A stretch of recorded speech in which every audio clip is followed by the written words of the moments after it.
Praise lord ప్రియులారా, మన యొక్క ఉదయకాల సమయంలో దేవుడు మనకిచ్చినటువంటి మరి యొక్క నూతన దినాన్ని బట్టి దేవుడికి వందనాలు చెల్లిస్తున్నానండి. మరి అందరూ బాగున్నారా? దేవుని యొక్క కృపలో మరి వర్ధిల్లుతున్నారా? మరి ప్రతిరోజు కూడా ఉదయం లేవగానే మరి ప్రార్థనతో మీ యొక్క జీవితాన్ని ప్రారంభించాలి ప్రియులారా. వాక్య జ్ఞానముతో మరి మన యొక్క జీవితాలను ప్రారంభించినప్పుడు దేవుడు మన జీవితాలను ఆశీర్వదిస్తారండి. మరి ఎవరితో మాట్లాడక ముందు మరి మనము దేవునితో మాట్లాడేటువంటి అనుభవాన్ని కలిగి ఉండాలి. మరి ఎవరిని కలుసుకోక ముందు మరి దేవుని కలుసుకునేటువంటి వారిగా మనం ఉండాలి ప్రియులారా. మరి అప్పుడు మన జీవితాలను దేవుడు మరి ఆశీర్వదిస్తాడు. మరి మరి ప్రతిదినము కూడా మరి దేవునితో మనం సహవాసం కలిగి ఉన్నప్పుడు మరి ఆత్మీయతలో కూడా మనము ఎదుగుతాం ప్రియులారా. మనము ఆత్మీయంగా ఎదిగినప్పుడు దేవుడు అన్ని విషయాల్లో కూడా మనల్ని వర్ధిల్లింప చేస్తాడు అనే విషయాన్ని మనము మర్చిపోకూడదండి. మరి ప్రతిరోజు మరి ధ్యానం మరి మనము ప్రార్థించాలి. ఎందుకంటే మరి గడిచిన దినమంతా దేవుడు మనల్ని కాపాడిన విధానం బట్టి మరి ఇక నూతన దినాన్ని దేవుడు మరి తన కృప ద్వారా మనకి అనుగ్రహించినందుకు దేవుని ఉదయ కాలంలో మరి స్తుతించాలి ప్రియులారా. స్తుతి మన యొక్క స్థితిని మారుస్తుంది. అదేవిధంగా ఉదయకాల ప్రార్థన మీ కుటుంబానికి మీకు కంచెను కాపుదలను ఇస్తుంది ప్రియులారా. ఆ రోజంతా కూడా మరి మీకు ఎంతో నెమ్మదిని దయచేస్తుంది, సంతోషాన్ని ఇస్తుంది, సమాధానాన్ని ఇస్తుంది, క్షేమముని ఇస్తుంది, భద్రతను ఇస్తుంది. మరి ఉదయకాలమున మరి మన యొక్క భారం అంతా కూడా మరి దేవుని మీద వేసినప్పుడు ఆ దినమంతా కూడా మనకి విశ్రాంతి దొరుకుతుంది ప్రియులారా. ప్రతి విషయంలో కూడా మరి మీరు దేవుని యొక్క హస్తాన్ని, మీరు దేవుని యొక్క శక్తిని మీరు అనుభవిస్తారు ప్రియులారా. కాబట్టి ఉదయకాల ప్రార్థన మరి ఎంతో అమూల్యమైనది, విలువైనది, శ్రేష్టమైనది. మరి మీరు అనుభవపూర్వకంగా తెలుసుకున్నప్పుడు మరి మీరు ఎంతగానో మరి మర్చిపోరు. అదేవిధంగా ఉదయకాలపు ప్రార్థన బలిపీఠం అనేది మరి ప్రతి ఒక్కరు కూడా మరి మరి కట్టుకోవాలి ప్రియులారా. మరి మన ఆత్మీయ జీవితంలో దినదినము ఎదిగే వారిగా ఉండాలని దేవుడు కోరుకుంటూ ఉన్నాడు. కాబట్టి మరి ప్రార్థించండి, ఉదయాన్నే దేవుని స్తుతించే వారిగా ఉండాలి. అదేవిధంగా మరి ఇంకా మరి వాక్యాన్ని కూడా మరి ఒక్క అధ్యాయమైనను ఖచ్చితంగా మరి ప్రతి ఒక్కరు కూడా ధ్యానించండి పిల్లలు. మరి ఈ రోజు దేవుడు మనకి ఇచ్చినటువంటి వాక్య భాగాన్ని చదువుకున్నాం పిల్లరా. మరి కీర్తనల గ్రంథము 18వ అధ్యాయము మరి 32వ వచనాన్ని చదువుదామండి.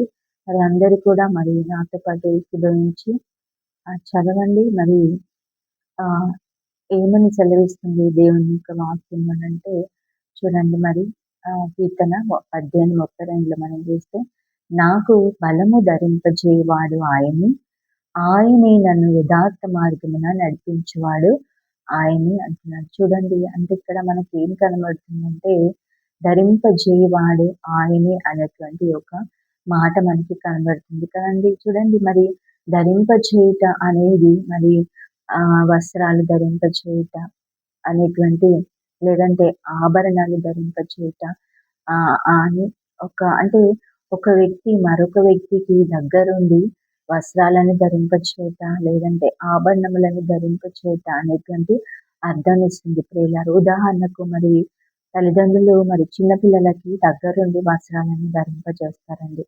అదేవిధంగా వివాహ సమయంలో మరి పెళ్లి కుమారుడు పెళ్లి కుమార్తెకు మరి ఉంగరాన్ని ధరింపజేస్తూ ఉంటాడు. అంటే ఇది ఇక్కడ మరి ఇది వ్యక్తుల మధ్యలో ఉన్నటువంటి సంబంధాన్ని తెలియజేస్తుంది కదండి. అదే రీతిగా మరి దేవుడు కూడా మనకు కొన్నిటిని ధరింపజేస్తూ ఉన్నాడు. అవేంటి అని మనం చూసినట్లయితే మరి మనం చేస్తామండి. ఒక 3 విషయాలు నేను మీకు తెలియజేస్తాను పిల్లరా. మొట్టమొదటిగా మరి బలమును ధరింపజేస్తూ ఉన్నాడు కదా. మరి ఈ యొక్క కీర్తన 18:32 వచనంలో మనం చూస్తాం కదండి.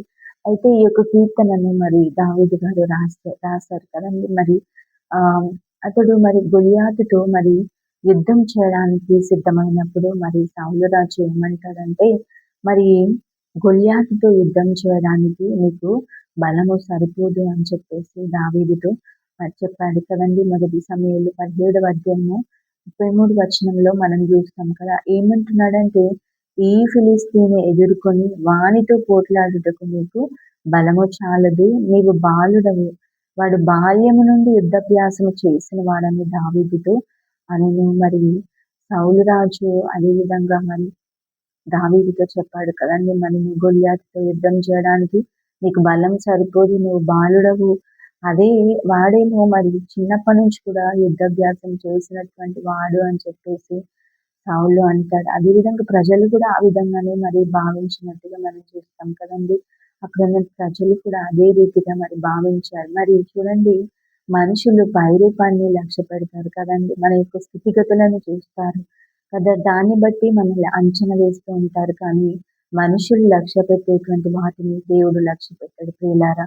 మరి ఇక్కడ చూడండి, మరి సౌలు రాజు ఆ విధంగా అన్నప్పటికీ ప్రజలు అదే రీతిగా భావించినప్పటికీ కూడా కానీ భావించారు. కానీ అద్భుతంగా మరి ఇక్కడ దావీదు గొలియాతును మరి జయించగలిగాడు కదండి. మరి చూడండి, మరి ఆ అంత బలము తనకు ఎక్కడి నుంచి వచ్చింది, అంత బలము రావడానికి కారణం ఏంటి అంటే దేవుడు దావీదునకు బలాన్ని ధరింపజేశాడు ప్రియులారా.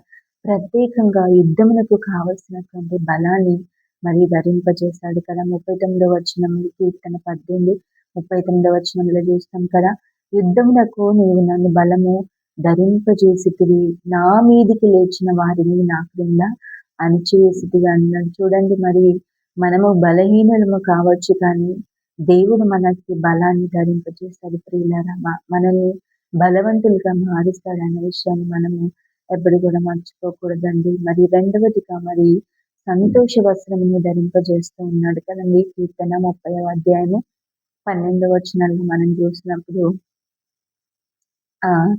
నీవు నా గోని పట్ట విడిపించి సంతోష వస్త్రము నన్ను ధరింపజేసి ఉన్నావు, యెహోవా నా దేవా నిత్యము నేను నిన్ను స్తుతించదను అంటాను. మరి ఈ యొక్క కీర్తనను కూడా మరి భక్తుడైనటువంటి దావీదు గారు రాశాడు కదండి. మరి ఈ కీర్తన రాసే సమయానికి అతడు బహుశా తీవ్రమైన అనారోగ్యంతో మరి ఉండి ఉండొచ్చు కదండి. ఆ సమయంలో అతడు ఎంతో మరి దుఃఖానికి గురయ్యాడు కదా. మరి దేవునికి అతడు మొరపెట్టాడు. దేవుడు అతని యొక్క ప్రార్థన ఆలకించి మరి అతన్ని స్వస్థపరిచినట్టుగా చూస్తాం కదండి. చూడండి, అంటే అతనికి సంతోష వస్త్రాన్ని దేవుడు ధరింపజేశాడు పిల్లారా. మరి మనము దుఃఖంలో ఉన్నటువంటి మనము దుఃఖంలో ఉన్నప్పుడు మన యొక్క దుఃఖాన్ని తొలగించి మరి మనకి సంతోష వస్త్రాన్ని దేవుడు ధరింపజేస్తాడు ప్రియులారా. మనం ఎటువంటి దుఃఖంలో ఉన్నప్పటికీ కూడా మనము దేవునికి ప్రార్థించినప్పుడు, మొరపెట్టినప్పుడు దేవుడు మనకి మన యొక్క దుఃఖానికి ప్రతిగా మరి సంతోష వస్త్రాన్ని ధరింపజేస్తాడు అనే విషయాన్ని మనం మర్చిపోకూడదు ప్రియులారా. మూడవదిగా మరి రక్షణ వస్త్రములను మరి ధరింపజేస్తూ ఉన్నాడు కదా. యెషయా గ్రంథం 61వ అధ్యాయం 10వ వచనంలో చూస్తాం కదా ప్రియులారా. యెషయా గ్రంథం 61 10వ వచనంలో ఏముంటది అంటే, శృంగారమైన పాగా ధరించుకొనిన పెళ్లి కుమారుని రీతిగాను, ఆభరణములతో అలంకరించుకొనిన పెళ్లి కుమార్తె రీతిగాను ఆయన రక్షణ వస్త్రములను నాకు ధరింపజేసి ఉన్నాడు అంటాను. చూడండి, మరి రక్షణ వస్త్రములను నాకు ధరింపజేసి ఉన్నాడు అంటున్నాడు. చూడండి, మరి ఇక్కడ మరి రక్షణను మరి వస్త్రంతో పోల్చి చెప్పబడింది కదండి. అంటే ఈ యొక్క రక్షణ అనే వస్త్రాన్ని ధరింపజేసేది యేసుక్రీస్తు మాత్రమే ప్రియులారా కదండి. మరి ఇక్కడ ఈ అధ్యాయము మరి ఈ యొక్క యెషయా గ్రంథం 61 1 నుంచి 3 వచనాల్లో, అంటే చూడండి, ఈ యొక్క అధ్యాయం మొదట్లో చెప్పబడిన వాక్య భాగాలు యేసుక్రీస్తు జీవితంలో నెరవేరినవి అని ఆయనే మరి స్వయంగా చెప్పాడు కదండి. లూకా సువార్త 4వ అధ్యాయం 18 నుంచి 21 వచనాల్లో మరి మనం చూస్తాం కదండి. మరి యేసుక్రీస్తు స్వయంగా చెప్పినట్టుగా మరి మనం చూస్తాం కదండి. అంటే యేసుక్రీస్తు ద్వారా మాత్రమే మరి రక్షణ కదండి. మరి ఎవరైతే ఆయన యందు విశ్వాసం ఉంచుతారో, ఆయన యందు విశ్వాసం ఉంచిన వారికి మరి ఆయన రక్షణ వస్త్రములను ధరింపజేస్తాడు ప్రియులారా. మరి ఈ రక్షణ యేసుక్రీస్తు ద్వారా మాత్రమే మనకి రక్షణ. మరి ఆయన మాత్రమే, ఎవరైతే యేసుక్రీస్తు నుండి విశ్వాసం ఉంచుతారో మరి వారికి మరి ఆయన రక్షణ వస్త్రములను ధరింపజేస్తాడు ప్రియులారా. కాబట్టి మరి ఈ యొక్క ఉదయకాల సమయంలో మనకు అవసరమైన వాటిని ధరింపజేసేది మన దేవుడు ప్రియులారా. మనం బలహీనులుగా ఉన్నప్పుడు మనకు బలాన్ని ధరింపజేసేది మన దేవుడు. అదేవిధంగా మన యొక్క దుఃఖాన్ని తీసివేసి, మనం దుఃఖంలో ఉన్నప్పుడు, అనారోగ్యంతో ఉన్నప్పుడు మరి మన యొక్క దుఃఖాన్ని తీసివేసి మనకి మరి ఎప్పుడైతే దేవుని మనం మొరపెడుతూ ఉంటామో, ప్రార్థిస్తూ ఉంటామో, మన దుఃఖాన్ని తీసివేసి మనకి సంతోష వస్త్రాన్ని ధరింపజేస్తాడు. ప్రియుల మనకి రక్షణ వస్త్రములను ఆయన ధరింపజేస్తాడు కదండి. రక్షణ కేవలం యేసుక్రీస్తు ద్వారా మాత్రమే సాధ్యం. అదేవిధంగా ఎవరైతే యేసు ప్రభునందు విశ్వాసం ఉంచుతారో వారికి ఆయన రక్షణ వస్త్రములను ధరింపజేస్తాడు. ప్రియులారా కాబట్టి అతి కృప ఈ కాల సమయంలో దేవుడు మనందరికీ దయచేయను గాక. ఈ కొద్ది మాటలు దేవుడు మన ఇంటిలో దీవించి ఆశీర్వదించిన గాక. ప్రార్థించుకున్నాం. ప్రియులారా నాతో పాటు మరి ప్రార్థనలు ఏకీభవించండి.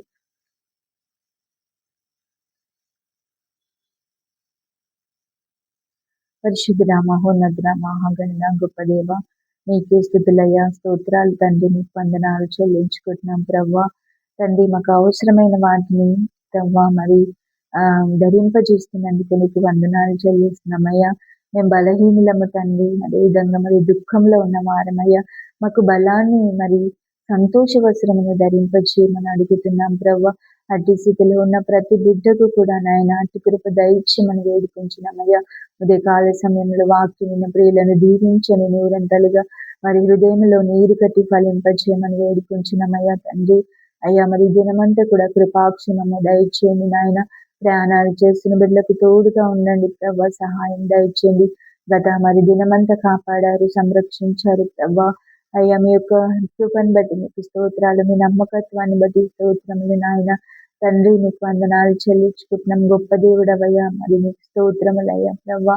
మీకు వందనాలు చెల్లించుకుంటున్నాం ప్రభా. ఈ దినాన బిడ్డలు ప్రయాణాలు చేసిన బిడ్డలకు క్షేమాన్ని, భద్రతను, కాపుదలను దయచేయండి తండ్రి. అదేవిధంగా నా ప్రభా బిడ్డలు చేసిన ప్రయత్నములలో మీరు తోడై ఉండండి ప్రభా. సహాయం దయచేయండి. ప్రతి బిడ్డకు కూడా తోడుకుండండి. ఈ యొక్క ప్రభా మరి వాతావరణ పరిస్థితుల కారణంగా అనేక మంది బలహీనులుగా ఉంటున్నారు ప్రభా, అనారోగ్యంతో ఉంటున్నారయ్యా. అటు వారిని కూడా ముట్టి స్వస్థపరచమని వేడుకుంటున్నామయ్యా తండ్రి. అదేవిధంగా ప్రభా డిప్రెషన్ లో ఉన్న బిడ్డలను మరి తండ్రి మరి నాయన జ్ఞాపకం చేసుకొని విడుదల దయచేయమని వేడుకుంటున్నామయ్యా.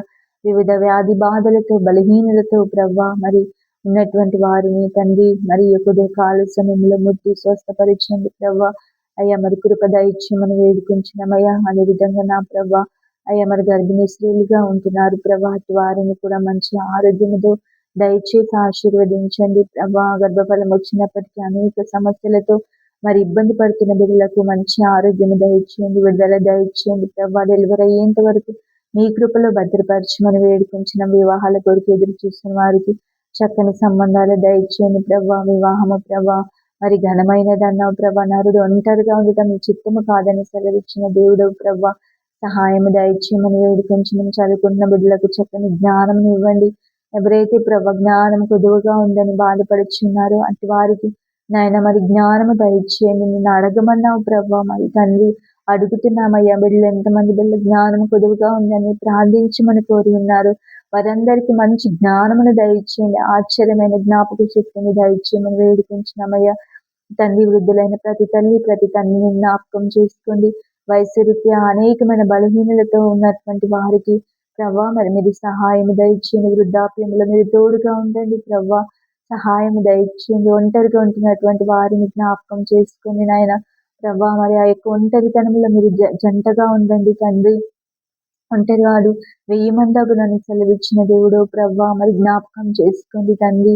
అయ్యా మరి మరణించాలన్న ఆలోచనలతో సూసైడల్ టెండెన్సీస్ తో బాధపరిచినటువంటి వారిని ప్రభు ఇప్పుడే విడుదల దయచేయండి యేసునామములో. అటు ఆలోచనలను లయపరచమని వేడుకొంచున్నామయ్యా తండ్రి. వ్యభిచారములో మరి జారత్వములో ప్రభా, అదేవిధంగా పాపములో ప్రభా మరి నాయన అంధకారములో చీకటిలో బంధించబడినటువంటి వారికి విడుదల దయచేయండి నాయన. ప్రతి పాపము నుండి విడుదల దయచేయండి. ప్రతి ప్రభా మరి నాయన తండ్రి బలహీనత నుండి విడుదల దయచేయమని వేడుకొంచున్నామయ్యా. వ్యర్థమైన వాటికి బానిసలు కాకుండా తాగుడుకు, తిరుగుళ్లకు, డ్రగ్స్ కి నాయన గేమ్స్ కి ప్రభా తల్లిదండ్రులకు అవిధేయులుగా ఉండకుండా ప్రభా మరి జ్ఞాపకం చేసుకొని ప్రతి బిడ్డలు ప్రతి యవ్వన బిడ్డని జ్ఞాపకం చేసుకుని యవ్వనస్తులు బలవంతులు అన్నారు ప్రభా. బలవంతులు ప్రభా మరి నాయన వారిని మీ చేతులు బలమైన బాణములుగా ప్రభా మరి నాయన మార్చమని వేడుకొంచున్నామయ్యా. ఎవరి ఇచ్చలను దూరపరచండి తండ్రి. సహాయం దయచేయండి. యవ్వన ప్రాయంలో మీ కాడి మోసే కృపలను దయచేయమని వేడుకొంచున్నామయ్యా. భార్య భర్తల మధ్య సమాధానము దయచేయండి, సంతోషము దయచేయండి. మరి స్త్రీ వ్యామోహము నుండి, పరపురుషుని వ్యామోహం నుండి విడిపించమని వేడుకుంటున్నామయ్యా. సహాయము దయచేయండి తండ్రి. మరి నాయన ఈ యొక్క ప్రభా, మరి నాయన తండ్రి, దుర్దినములలో మేము ఉన్నాము ప్రభా. ప్రతి ఒక్క బిడ్డ కూడా ప్రభా జ్ఞానము కలిగి నడుచుకుంటకు సహాయము దయచేయండి తండ్రి. అయ్యా మరి నా ప్రభు చిన్న బిడ్డని జ్ఞాపకం చేసుకో తండ్రి. చిన్నతనములోనే మీ అందు భయమును భక్తిని బిడ్డలకు దయచేయమని వేడుకొంచున్నామయ్యా. మీ కాపుదల దయచేయండి ప్రభా. ప్రతి విషయంలో జ్ఞాపకం చేసుకోండి. అదే విధంగా నాయన సంఘంలో ఉన్న ప్రతి బిడ్డని జ్ఞాపకం చేసుకోండి. ప్రతి కుటుంబాన్ని మీరు జ్ఞాపకం చేసుకో అయ్యా తండ్రి. మరి నాయన మరి వ్యాపారాల కొరకు ఎదురు చూసిన బిడ్డలను, ఉద్యోగాల కొరకు ఎదురు చూసిన వారిని జ్ఞాపకం చేసుకొని వారి ప్రయత్నములను సఫలపరచమని వేడుకొంచిన మా దేశాన్ని, మా రాష్ట్రాన్ని, మా నాయకులను జ్ఞాపకం చేసుకో ప్రభా. మా దేశం అన్ని విషయాల్లో మరి ప్రభు వర్ధిల్లాలి ప్రభా. సువార్త మరి విరివిగా ప్రకటించబడాలి. సువార్తకు ఆటంకంగా ఉన్న ప్రతి పరిస్థితిని కూడా దూరపరచండి నాయన ప్రభా. మా దేశాన్ని స్వస్థపరచండి ప్రభా. ప్రతి శాపము నుండి, ప్రతి పాపము నుండి విడిపించండి నాయన. మా దేశంలో సమృద్ధిని దయచేయండి నాయన. కీడు నుండి తప్పించండి ప్రభా. మా దేశ ప్రజలను దీవించండి ప్రభా. ఆశీర్వదించండి నాయన తండ్రి. అదేవిధంగా మా దేశంలో న్యాయమును ప్రభా నాయన న్యాయము జరిగించండి. మా అధికారులకు జ్ఞానం దయచేయమని వేడుకొంచున్నామయ్యా తండ్రి. అదేవిధంగా నాయన ప్రభా, మరి నాయన ప్రభా, మరి మా స్నేహితులను, బంధువులను, మా చుట్టుపట్లను ఉన్న వారిని కూడా మీరు జ్ఞాపకం చేసుకోండి. మేము పనిచేసే చోట ఉన్న బిడ్డలను కూడా మీరు జ్ఞాపకం చేసుకోండి. ప్రతి బిడ్డని జ్ఞాపకం చేసుకోండి. ప్రార్థన వసతులు కోరిన ప్రతి బిడ్డని జ్ఞాపకం చేసుకుని ఆయన అయ్యా ఎంతమంది బిడ్డలు ప్రార్థించమని కోరి ఉన్నారు. మరి ప్రతి ప్రార్థనకు నాయన శ్రేష్టమైన చక్కని జవాబులను దయచేయండి అయ్యా. మరి నాయన మీ చిత్తములో ప్రభా మరి జవాబులను దయచేయమని వేడుకుంటున్నాం తండ్రి. ఈ దినమంతా కూడా బిడ్డలకు తోడుగా ఉండండి అయ్యా. మరి ఇతరుల దేశాలకు వెళ్ళాలని ప్రయత్నాలు చేసిన వారిని కూడా మీరు జ్ఞాపకం చేసుకొని వారి ప్రయత్నములను సఫలపరచమని వేడుకొంచున్నాం. గృహముల కొరకు, వాహనాల కొరకు తండ్రి ప్రార్థించమని కోరిన బిడ్డలను కూడా మీరు జ్ఞాపకం చేసుకోండి తండ్రి. అదే కాల సమయంలో మరి నాయన మీ కృపగల హస్తాలకు వారిని అప్పగించుకుంటున్నామయ్యా తండ్రి. మరి ఇంకను ప్రభా రక్షణ లేనటువంటి వారికి రక్షణ దయచేయండి. అనేక కుటుంబాల రక్షణ లేనటువంటి వారిగా ఉంటున్నారు ప్రభా. కుటుంబాలుగా రక్షించబడి మీ సన్నిధిలో కనబడేటువంటి కృపలను దయచేయండి. మీ రాజ్యం కొరకు, మీ రాకడ కొరకు సిద్ధపరచమని వేడుకుంటున్నామయ్యా తండ్రి. సహాయం దయచేయండి. అట్టి కృప ప్రతి బిడ్డకు కూడా దయచేయమని వేడుకుంటున్నామయ్యా తండ్రి. సహాయం దయచేయండి నాయన అయ్యా. అదేవిధంగా హాస్పిటల్లో వివిధ అనారోగ్యాలతో ఉన్న వారిని కూడా ముట్టండి, స్వస్థపరచండి. జైలులో పరిచర్య చేస్తున్నటువంటి వారిని జ్ఞాపకం చేసుకోండి. సువార్థికులను, మిషనరీస్ని జ్ఞాపకం చేసుకోండి. సాంఘిక సేవా సంస్థలను జ్ఞాపకం చేసుకోండి. ప్రతి సంఘాన్ని, సంఘ కాపరిని ఆయన మరి సంఘ బిడ్డలను కూడా మరి దీవించమని వేడుకుంటున్నామయ్యా. ఉదయ కాల సమయంలో ఇచ్చినటువంటి ఈ యొక్క గొప్ప తరుణాన్ని బట్టి మీకు స్తోత్రములు, వందనాలు చెల్లించుకుంటున్నాం ప్రభా. ఈ దినమంతా కూడా కృపాక్షేమము దయచేయమని దేవా ఆ ప్రతి ప్రార్థన మీరు విని ప్రతిఫలము దయచేసినందుకు మీకు వందనాలు చెల్లిస్తూ, కృతజ్ఞతాస్తుతులు, స్తోత్రములు చెల్లిస్తూ మా ప్రియ ప్రభు రక్షకుడైన యేసుక్రీస్తు దివ్య నామంలో అడిగి పొందుకొని ఉన్నాము మా పరమ తండ్రి. ఆమేన్. ప్రైజ్ లార్డ్ అండి. మరి అందరికీ కూడా గాడ్ బ్లెస్ యు. మరలా రేపు ఇదే సమయానికి మళ్ళీ కలుసుకుందాం. అంతవరకు సెలవు. ప్రైజ్ లార్డ్ అందరికీ.